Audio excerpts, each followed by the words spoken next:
राजधानी भोपाल से आपको बड़ी खबर बता रहे, जहां मध्य प्रदेश विधानसभा का आज तीसरा दिन। आज राज्य सरकार वित्तीय वर्ष 2026-27 के लिए वार्षिक बजट पेश करेगी। बड़ी खबर आपको राजधानी भोपाल से बता रहे, जहां एमपी विधानसभा का आज तीसरा दिन। लगभग 4,70,000 करोड़ का हो सकता है बजट।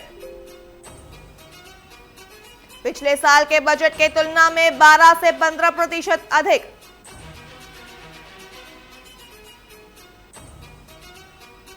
वित्त मंत्री जगदीश देवड़ा सुबह 11 बजे सभा में बजट पेश करेंगे।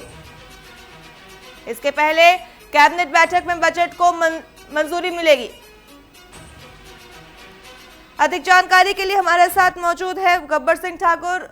गब्बर जी, आपसे पूछना चाहेंगे, आज भोपाल में विधानसभा का तीसरा दिन है। आज राज्य सरकार वित्तीय वर्ष 2026-27 के लिए वार्षिक बजट पेश करेंगी। इस दौरान जो है 4,70,000 करोड़ का बजट हो सकता है। क्या कुछ जानकारी निकलकर सामने आ रही है? क्या कुछ प्रावधान इसमें गरीबों के लिए, कृषियों के लिए और महिलाओं के लिए देखने को मिल रहा है?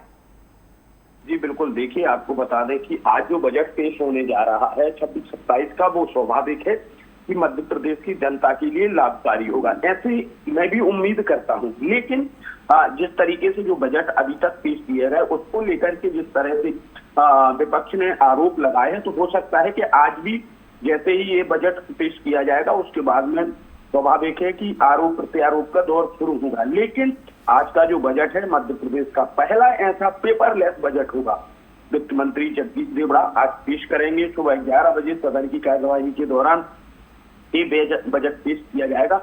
सूटकेस की जगह टैबलेट लेकर के पहुंचेंगे विधानसभा। अभी तक जो है ना बजट का वो सूटकेस या बैग जो होता था वैसा लेकर के पहुंचते थे, लेकिन इस बार टैबलेट के माध्यम से जाएंगे। और इस साल राज्य का बजट पिछले साल से बड़ा होगा, क्योंकि बजट का आकार लगभग 4.70 लाख करोड़ रुपए रहने वाला है, ऐसा अनुमान लगाया जा रहा है। वित्तीय वर्ष 2025-26 में राज्य का बजट 4.21 लाख करोड़ रुपए था, लेकिन अब 4.21 लाख से 4.70 यानी काफी ज्यादा बढ़ गया है बजट। और ऐसे में उम्मीद लगाई जा रही है कि मध्य प्रदेश में जो सरकार ने 2028 तक राज्य के बजट को 7.28 लाख करोड़ रुपए तक पहुंचाने का लक्ष्य रखा था, वह हो सकता है उसके माध्यम से जो है ये बजट आगे पेश किया जा रहा है। लेकिन मध्य प्रदेश की जनता को उम्मीद है, मैं भी उम्मीद करता हूं और टीवी 24 भी उम्मीद करता है कि मध्य प्रदेश का जो बजट है वो बेहतर बजट पेश किया जाए और जनता के लिए लाभकारी हो। जी गब्बर जी, आपसे पूछना चाहेंगे, पिछले 2 दिन की अगर सदन की कार्रवाई देखें तो बहुत ही ज्यादा हंगामेदार रहा। वही आज जो है बजट पेश किया जा रहा है राज्य सरकार के द्वारा। विपक्ष इसे किस तरह से देखती है और राज्य सरकार की इस पर क्या कुछ प्रतिक्रिया देखने को मिल रही है? देखिए, अगर हम 2 दिन की सदन की कार्यवाही की बात करें तो 2 दिन की जो सदन की कार्यवाही रही, आरोप प्रत्यारोप तो स्वाभाविक है, रहे ही है।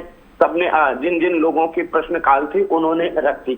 लेकिन जिस तरह से पहले दिन की बात करें तो पहले दिन तो राज्यपाल के अभिभाषण के ही दौरान विपक्ष ने हंगामा शुरू कर दिया था और इसे बीजेपी चूंकि या सत्ता पक्ष के लोग इसे हंगामा कह रहे थे, लेकिन जो विपक्ष है, विपक्ष के लोग इसे हंगामा नहीं कह रहे थे। इनका कहना ये था कि मध्य प्रदेश में जो 3 जगह जैसे कि इंदौर है, भागीरथपुरा है, भागीरथपुरा में जो लोगों की मौत हुई है, छिंदवाड़ा में जो कफ सिरप से बच्चों की मौत हुई है, तो ये मामले आपके राज्यपाल के जो अभिभाषण है उसमें इंक्लूड ही नहीं किए गए।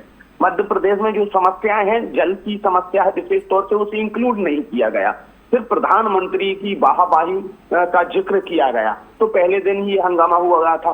दूसरे दिन की कार्यवाही के दौरान ये तो हंगामा रहे ही है, लेकिन सबसे बड़ा हंगामा और सबसे बड़ा मुद्दा जो रहा है वो गाय माता को राष्ट्रीय पशु घोषित करने का और आवारा कुत्तों के काटने से लोगों के परेशान होने का मामला गहराया है।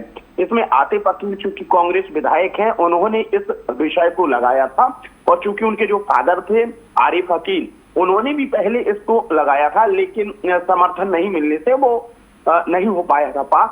लेकिन जब उन्होंने इस विषय को लगाया कल और जब इस पर बहस हुई, तब कुल मिलाकर के दोनों पक्षों से ये वाद विवाद की स्थितियां चली और देखा गया कि गाय माता को राष्ट्रीय पशु घोषित करने की जो बीजेपी हमेशा रट लगाती थी, जब कल मुस्लिम विधायक हैं, मुस्लिम समाज के हैं और कांग्रेस विधायक है, जब उन्होंने लगाया तब बीजेपी का पत्ता उल्टा पड़ गया और बीजेपी को ये समझ में नहीं आ रहा था कि आखिर करें तो करें क्या करें। तब उन्होंने इसी पर कुल मिलाकर के राजनीति चलती रही कि मुस्लिमों से कहें पहले कि आप गाय को काटना बंद करें, गाय को राष्ट्रीय पशु घोषित करें तो अपने आप हो जाएगी। ये कुल मिलाकर के कहा जाए कुत्ते और गाय पर ही कल राजनीति चलती रही, लेकिन धरातल पर विकास की बात को लेकर के कोई आरोप प्रत्यारोप या कोई वाद विवाद नहीं आया। लेकिन आया तो सिर्फ यही आया, गोपाल भार्गव ने कहा कि जो ये कुत्तों हैं, कुत्तों की नस्ल ही खत्म कर देना चाहिए। एक व्यक्ति घर में 3-3, 4-4 कुत्ते हैं, लोगों को खाने नहीं मिल रहा है। मतलब वो समझ रहे हैं कि मध्य प्रदेश में गरीबी है और एक तरफ दूसरी तरफ ये भी कहती है बीजेपी कि हम हर किसी व्यक्ति के लिए रोजगार दे रहे हैं, लेकिन दूसरी तरफ वो ये भी कह रहे हैं कि लोगों को खाने को नहीं है और आप कुत्ते पाल रहे हैं। तो कुल मिलाकर के गाय और कुत्ते पर कल विधानसभा में वाद विवाद होता रहा और आखिरी में यही चलता रहा। आज देखते हैं कि हो सकता है आज बजट है, जो बजट को लेकर के स्वाभाविक है कि वाद विवाद निकल के सामने आएगा। जी गब्बर जी, तमाम जानकारियों के लिए आपका धन्यवाद।